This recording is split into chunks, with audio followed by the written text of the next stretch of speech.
Nous voici au dernier module de cette formation, le module 7, profil de chercheur pour que tout le crédit vous revienne. Pourquoi, en fait, on se créerait un profil de chercheur? Il y a plusieurs raisons pour se créer un profil de chercheur, notamment pour désambiguïser votre nom. Donc, si vous avez un nom commun ou un nom qui est très similaire ou qui est pareil au nom d'un autre chercheur, créer un profil va vous permettre justement de vous distinguer des autres chercheurs portant un nom un peu similaire. Ça va vous permettre aussi à d'autres chercheurs qui s'intéressent à votre recherche de trouver l'ensemble de vos publications à un seul et même endroit et éventuellement de peut-être collaborer avec certaines personnes. Ça permet aussi d'évaluer plus facilement l'impact de vos publications. Donc, par exemple, de retrouver combien de citations vous avez reçues. Si vous avez des profils très bien nettoyés, les systèmes se parlent entre eux. Donc, plus vous avez une visibilité de vos publications bien identifiées, etc., plus vous allez facilement pouvoir trouver notamment vos données bibliométriques. Et un des avantages aussi, notamment avec la plateforme de ORCID, c'est qu'il existe des mises à jour de profils automatisés. Donc, l'effort n'est pas si grand que ça parfois pour pouvoir avoir un beau profil nettoyé qui permet aux autres de pouvoir bien vous connaître et surtout potentiellement collaborer avec vous peut-être. Commençons par un incontournable, le profil ORCID. ORCID, c'est vraiment reconnu internationalement, c'est reconnu par les institutions, par les organismes subventionnaires. ORCID, c'est un identifiant unique de chercheurs, donc c'est une série de 16 chiffres et qui est pérenne, c'est-à-dire que c'est fait pour durer. Pourquoi on l'utiliserait? En fait, c'est que ça facilite l'attribution du travail quand on va faire des demandes de subvention, par exemple, auprès d'organismes subventionnaires ou encore quand on soumet un manuscrit. L'éditeur nous demande souvent le numéro ORCID.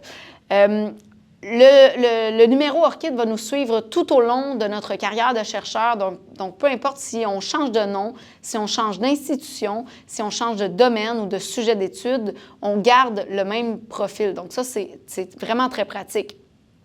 Et aussi, ORCID peut se lier avec d'autres profils de chercheurs. Donc, il y a des systèmes interopérables dans les bases de données qui font en sorte que vous pouvez justement lier les informations entre elles pour faciliter en fait le travail et ne pas avoir à refaire le travail de A à Z. Donc, vous avez le site Internet pour créer un profil ORCID. Ce qui est intéressant avec ORCID, c'est qu'on peut en faire son profil principal. En effet, ce n'est pas juste un profil où on fait une liste de nos articles, c'est vraiment un profil où on peut intégrer, par exemple, notre formation, nos emplois, les prix ou les distinctions qu'on a reçues, le financement reçu également, et aussi la liste de nos travaux. Concernant la liste de nos travaux, bien, en fait, c'est qu'on peut autant mettre les articles, les données de recherche, les différentes activités de recherche qu'on a fait dans notre carrière. En fait, il y a deux façons d'ajouter des contributions à la recherche. Tout d'abord, pour les contributions à la recherche qui ont un DOI, par exemple les articles, on peut lier des bases de données à notre ORCID. Donc, par exemple, la base de données Crossref. Crossref, c'est l'organisation qui attribue les DOI aux articles. Donc, les DOI, c'est des identifiants uniques aux articles. Donc, cette base de données-là, on peut la lier à notre ORCID en la considérant comme une partie de confiance. Il faut simplement cliquer dans la section Travaux, il faut cliquer sur Ajouter et chercher et lier et ajouter Crossref. À ce moment-là, à chaque fois qu'il y a un article qui va être publié et dont le DOI aura dans les métadonnées l'information comme quoi il y a notre ORCID, en fait, ça va être rajouté automatiquement à notre profil ORCID. Donc, on va recevoir une notification disant que tel article a été rajouté à notre profil. Donc, ça, c'est assez intéressant. D'autre part, pour certaines publications ou pour certaines activités de recherche, on peut faire des entrées manuelles aussi. Donc, si c'est des projets un peu plus créatifs, par exemple des vidéos, des images, où il n'y a pas de DOI nécessairement, on peut faire une entrée manuelle en inscrivant manuellement chacune des métadonnées. Donc, on clique sur « Ajouter » et « Ajouter manuellement » dans la section « Travaux ». Donc, c'est ce qui fait le tour d'ORCID, c'est vraiment une plateforme ultra intéressante avec beaucoup de possibilités. Ça vaut la peine quand même de populer son ORCID et surtout de le mettre à jour. Idéalement, on automatise ça avec en le liant à d'autres bases de données. Ça devient encore plus facile. Le deuxième profil incontournable, c'est le profil de Google Scholar. En fait, pourquoi j'insiste sur ce profil-là? C'est simplement parce qu'il est très utilisé par la communauté de recherche et vraiment partout.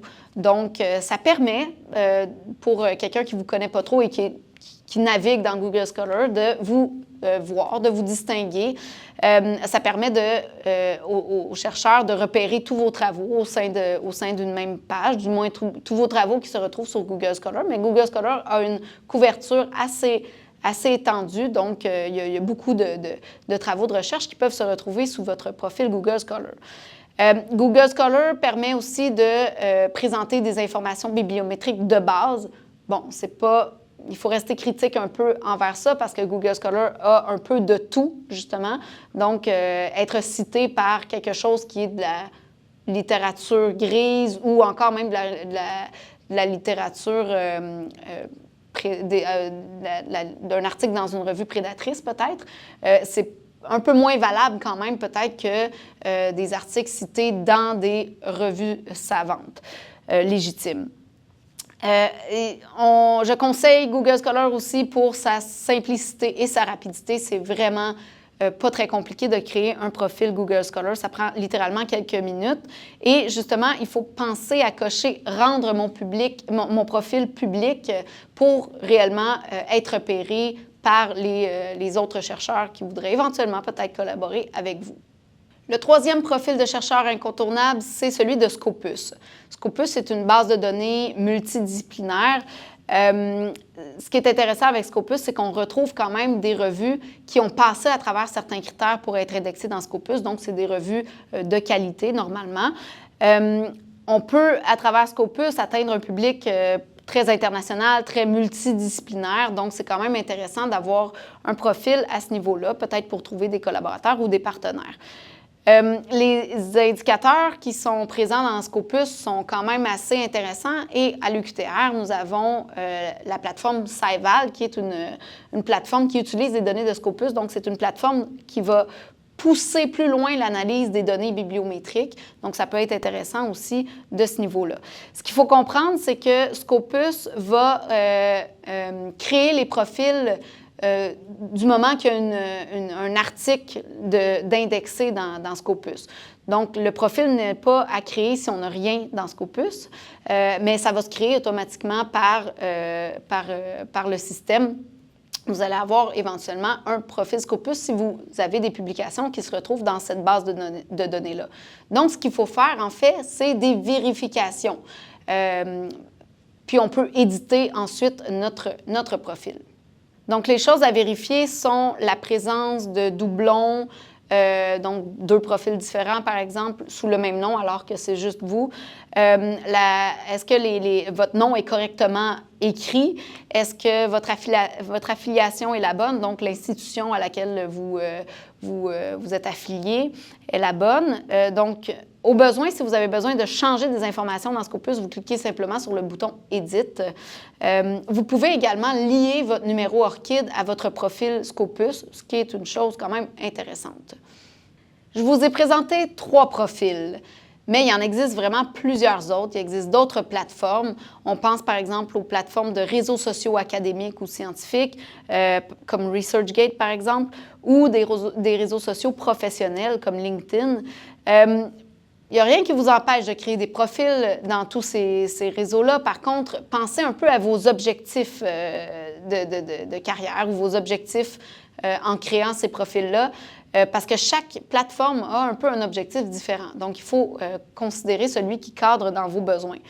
Et aussi, essayez de considérer l'énergie que vous allez avoir besoin, dont vous allez avoir besoin pour créer ces profils-là, pour les mettre à jour. Le temps, le budget, hein, il y en a parfois qui sont payants, parfois ça vaut la peine si on s'investit. Mais réfléchissez un peu à tout ça.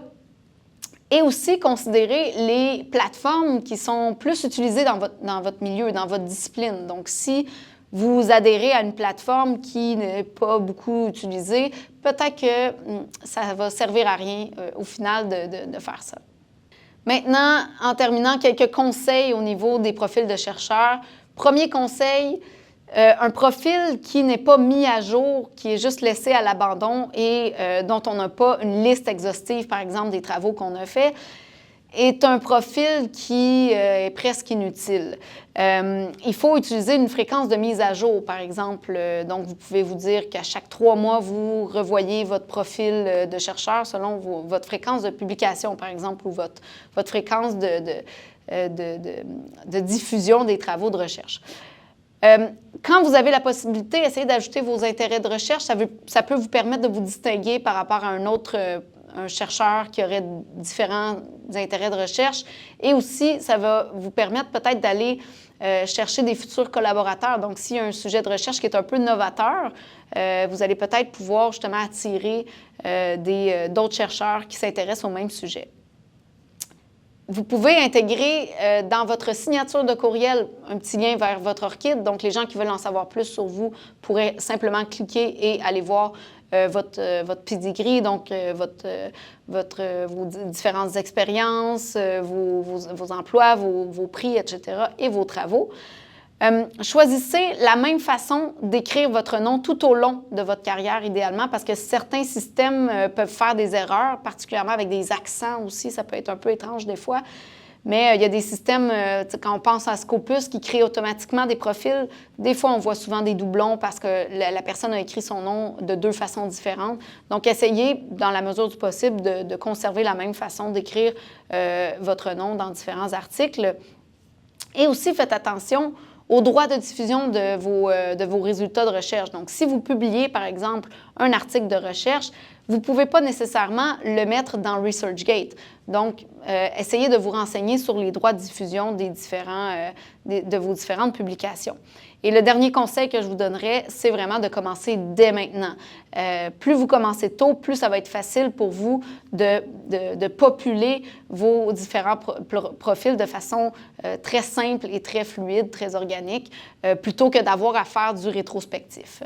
Ça va être beaucoup plus simple pour vous comme ça. Donc, créez vos profils et mettez-les à jour.